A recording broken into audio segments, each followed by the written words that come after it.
perempuan itu tidak layak dengan ayat ini. Orang mau memperbolehkan KDRT itu kesalahan. Oh, ya. Kalau misalkan mama berarti cerai.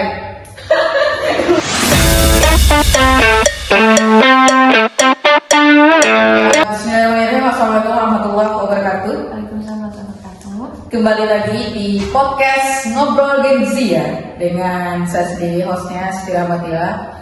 Kali ini kita akan membahas sesuatu yang cukup menarik ya di kalangan era sekarang kayak gender dan segala macam. Udah ke-spill ya. Oke, kita akan membahas sesuatu yang menarik.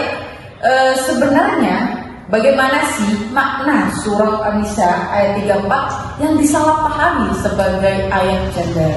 Nah, hari ini kita kedatangan tamu spesial, narasumber kita. Jadi beliau merupakan mahasiswa Unmalan semester 5 jurusan IAT, ya, Ilmu Al-Quran dan Tafsir.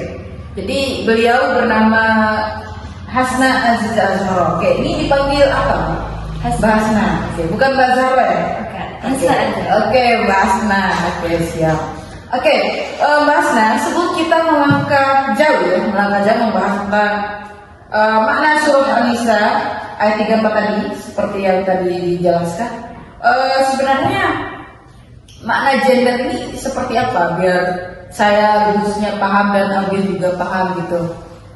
Gender itu kalau dilihat dari KBBI itu bukan sekedar jenis kelamin perempuan atau laki-laki gitu aja, tapi lebih ke peran, perilaku atau ke karakteristik dari laki-laki maupun perempuan di ranah sosial. Oke, berarti ranah sosial. Oke, kalau tadi disebutkan bahwasanya ini adalah peran laki-laki dan perempuan di ranah sosial. Oke. Kita ini menarik Mas. Nah, kita sering kali dengar stigma ya ataupun doktrin bahwasanya perempuan itu tidak layak jadi pemimpin karena mereka dicap atau dianggap baperan dan segala macam. Itu bagaimana? Apakah itu adalah bentuk kesetaraan atau seperti apa? Kalau itu sudah jelas bukan bentuk kesetaraan, itu sudah jelas adalah tindak diskriminasi. Diskriminasi. Oke. Dan itu juga yang selama ini diperjuangkan sama teman-teman feminis itu untuk memperjuangkan menyuarakan hak-hak dari perempuan di ranah sosial. Oke, berarti memang perempuan ini layak ya untuk jadi pemimpin. Sangat layak. Contohnya yang paling dekat bisa kita tahu secara langsung tuh rektor UIN. Rektor UIN yang mana dulu? Rektor perempuan. Nah, juga yang sering viral pasti sudah pernah lewat di FYP juga itu. Apa ya? Gubernur Maluku Utara. Betul ya. Nah, dua beliau ini sudah bisa jadi bukti kuat bahwa perempuan itu sebenarnya sangat layak untuk menjadi pemimpin. Iya. Betul. Kalau kita lihat yang Malut sekarang kan perkembangan sangat pesat tadi itu kan terjadi di masa beliau Bu Selly ini perempuan lagi-lagi perempuan, berarti itu sebuah indikasi bahwa perempuan itu layak untuk menjadi pemimpin. Iya. Oke. Saya ingin membahas lebih jauh lagi ya Mas terkait dengan gender ini. Tadi kan sudah disebutkan menurut KBBI.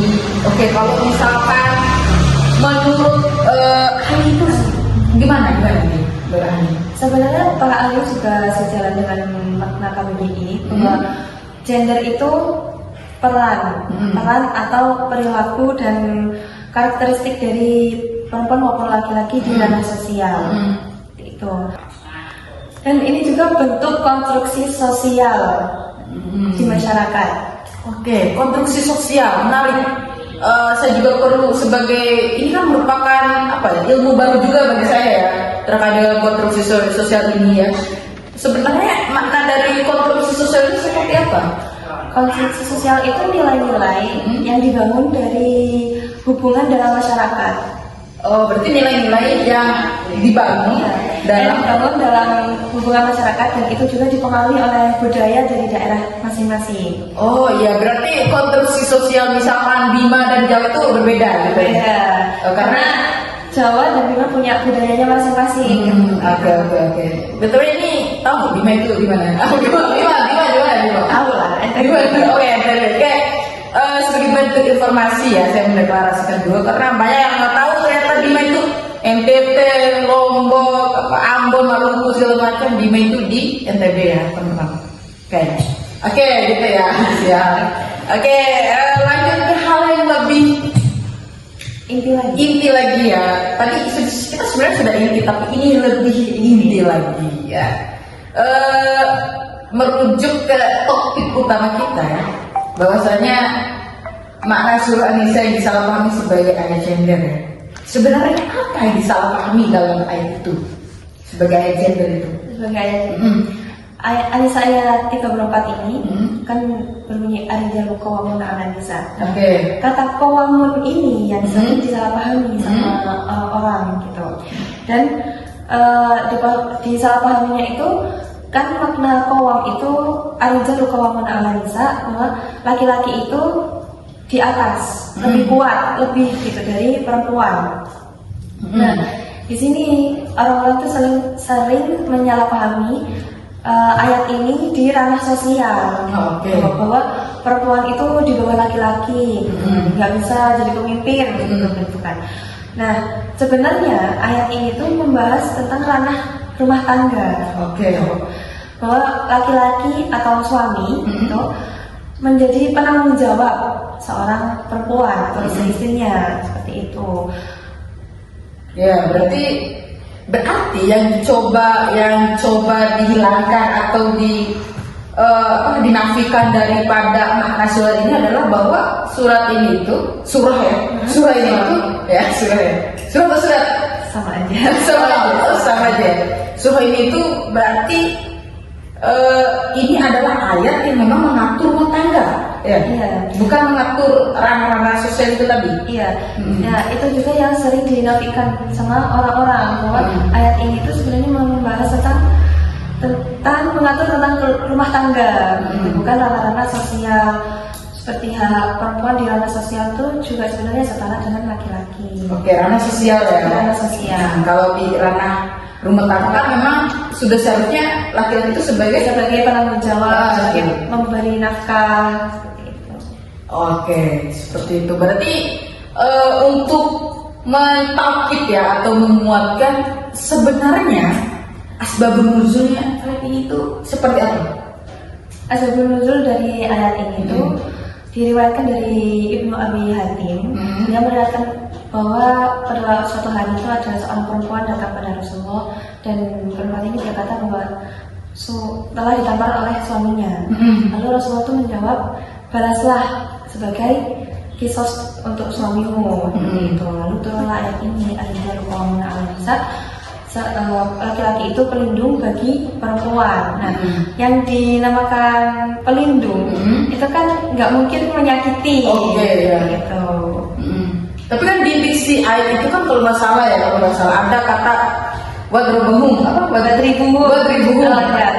kalau memukul dan pukul atau pukul gimana kan itu diperbolehkan sebenarnya, tafsirnya itu diperbolehkan atau bagaimana tafsir daripada kata itu? Jadi begini, ayat ini secara utuh kan tadi membahas tentang rumah tangga.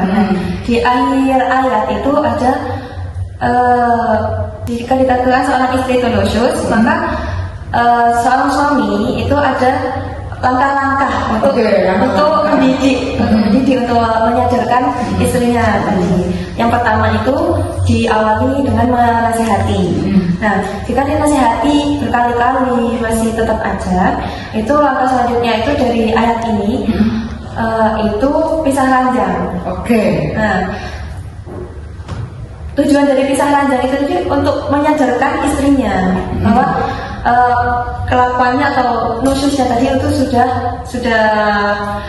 berlebihan, seperti itu, untuk menyadarkan. Nah, jika pisah ranjang pun belum menyadarkan istrinya, yang terakhir baru dilakukan wadribuhun, itu tadi memukul, gitu, dibolehkan memukul. Tapi yang perlu ditekankan di sini itu makna memukul itu bukan memukul yang menyakiti. Bukan yang menyakiti, bukan KDRT, bukan dengan ayat ini orang memperbolehkan KDRT itu salah. Itu sebuah catatan untuk kaum laki-laki ya, bukan berarti dengan diperbolehkan memukul itu bukan memukul menyiksa, bukan KDRT dan segala untuk menyadarkan, untuk mendidik istri-istri tadi seperti itu. Nah, untuk kriteria memukul itu juga yang paling tidak bolehkan itu bagian wajah. Oh ya, wajah. Dan disarankan itu memukul di area dari pinggang ke bawah. Yang sekiranya tidak membahayakan. Juga memukul itu nggak boleh membekas, nggak boleh memar, apalagi memar gitu. Tulang itu udah penyiksaan. Kalau bicara mama berarti cerai. Kalau memar jadi nggak boleh kan? Kalau bisa, mungkin nggak langsung dibolehkan cerai gitu ya. Untuk menuju cerai kan ada juga proses-proses. Tapi kan kata khusus ya, mungkin ini juga hal yang istilah baru bagi saya.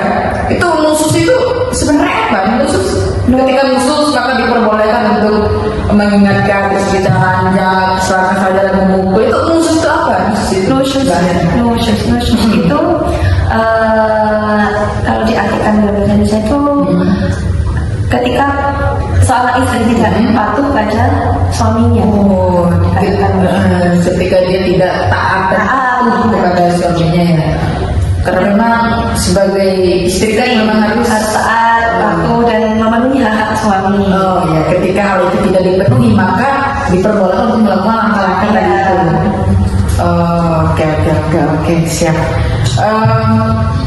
Ini menarik ya, dan juga tadi dilanjutkan, mungkin bisa dilanjutkan lebih detail lagi terkait dengan asbabun nuzulnya tadi, terkait dengan apa?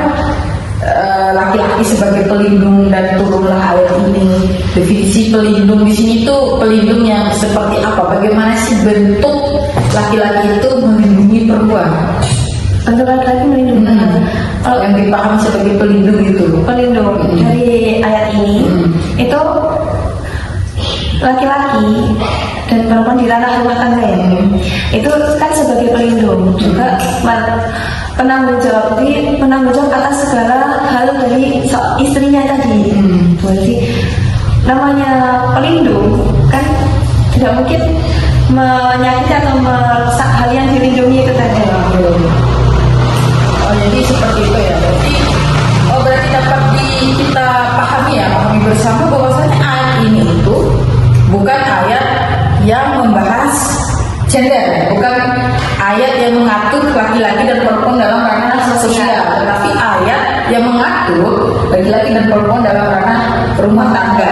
Yang memang kedudukan ketika kita berbicara tadi kan kita sudah mendengarkan penjelasan dari Mbak Asna, yang memang ketika kita membahas rumah tangga atau membicarakan kedudukan laki-laki dalam rumah tangga, memang laki-laki itu kedudukan yang lebih tinggi.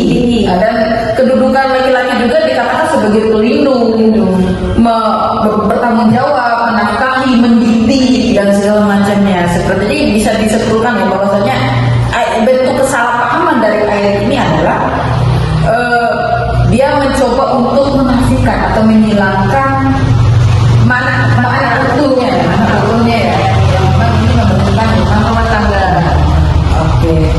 Mungkin kita ini sudah jelas ya, mungkin kita cukupkan ya dari apa yang kita bahas pada kesempatan yang berbahagia ini. Mbak, perasaan bahagia? Alhamdulillah bahagia. Sehat-sehat ya? Alhamdulillah sehat dan sangat bahagia karena kedatangan Mbak Asna. Tapi sebuah ilmu baru bagi saya, banyak hal yang saya dapatkan terkait dengan ternyata laki-laki itu tidak boleh sembarang memukul perempuan, yang harus memukul bagian-bagian yang tidak membahayakan, dan itu pun tidak berlisan. Karena kan banyak suka KBRT dan segala macam itu, ini perlu untuk jadi catatan kaum laki-laki ya, gitu ya. Oke, gitu. Kita cukupkan. Mungkin ada kata-kata ya, ada kata-kata nggak untuk menutup perjumpaan kita kesempatan ini? Kalau dari saya dulu. Oke, kalau dari saya, laki-laki dan perempuan itu diciptakan untuk saling menyempurnakan. Kalau dari Mas, dan dalam rumah tangga itu adalah saling, bukan paling. Oke, berarti ini cukup menarik ya. Jadi memang laki-laki dan perempuan melengkapi, saling mengisi, saling menghargai. Saling menghargai, Masya Allah. Oke, kita cukupkan ya Mbak Saya. Terima kasih banyak. Terima kasih berbagi ilmunya. Oke, kita cukupkan.